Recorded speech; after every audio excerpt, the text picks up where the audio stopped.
Hello everybody, my name is Ha and I'm currently an IELTS trainer at KTDC.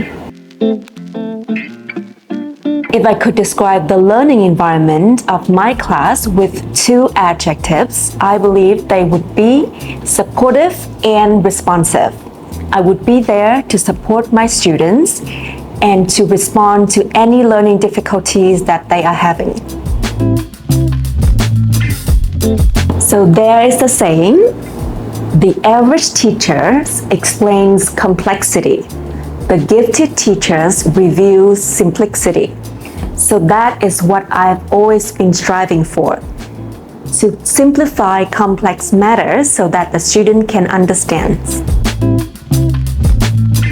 For learning IELTS, so I believe there are two aspects. First of all, it's about the language. It's also about the strategies. So you need to combine both aspects in order to get a good results in IELTS.